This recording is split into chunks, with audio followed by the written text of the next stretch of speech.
Many years ago, I had a real good friend. His name was J.D. Sumner. Now, J.D. was my buddy.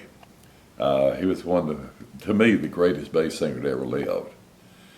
And we played golf probably 100 times together. And like I say, we were real close. And we were singing, the Blackwood Brothers and the Stamps were singing in Bakersfield, California. And where we set up our CDs and records and everything was downstairs.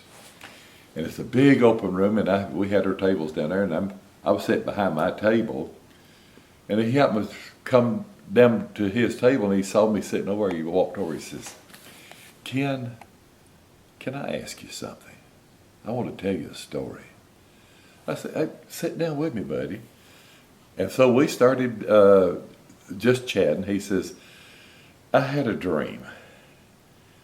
He said, "This dream is just about to kill me." And he said, "You know, I loved my wife, Mary." I said, "Yes, sir, I know." And he said, "I was untrue to her. I was a man that smoked a lot. I drank a lot." And he says, "And she's gone. She's in heaven now." And he said, "It's just about to kill me." He said, "The other night, I woke up in the middle of the night. It was real dark. I couldn't see a thing. And all of a sudden, it's just like a little light. You know, you put your finger up and look through this little hole, and it gets bigger and bigger and bigger. And all of a sudden, I saw Mary. "Come on, J.D., you can make it. You can make it, J.D. Come on, you can make it." And he said, "I'm trying to get to her." And then all of a sudden, she started fading and getting farther and further away. And he said, everything turned dark again. And he said, I started weeping and crying. I turned the lights on.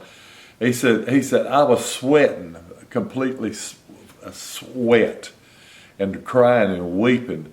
And he says, "Ken, I can't get it off my mind." He said, "I think about it all the time." I said, "Well, J.D., the Lord's trying to tell you something. He's telling you, by showing you this, that the only way you're going to ever see Mary is you've got to give your heart to the Lord. You've got to give your heart to Him. Quit all this stuff that you're doing, and live for the Lord just like you've lived for yourself for years."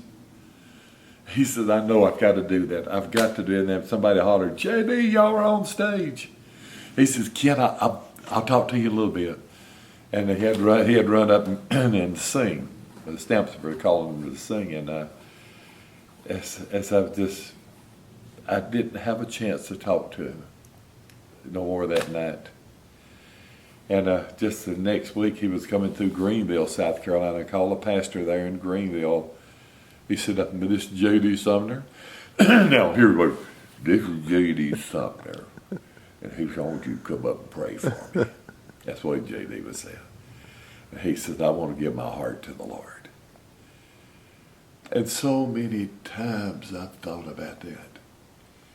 And I really feel like, deep inside, that I was a part of leading J.D. to the Lord. Leading my good friend to the Lord. After that, Rick Strickland, I talked to him. He was his tenor. I talked to him at the Grand Old Gospel Reunion in Greenville last year. And I said, "Rick, I got to tell you the story." And I told him the story about that. And he says, "Ken, I know when it happened." He said after that, he couldn't even sing. Every time he'd try to sing a song, he takes a solo, and he starts weeping and crying and starts giving his testimony. He said that's all he could do from that time till the day that he died. And J.D., if you're looking down, buddy, I'll see you one of these days. Thank you for being my friend.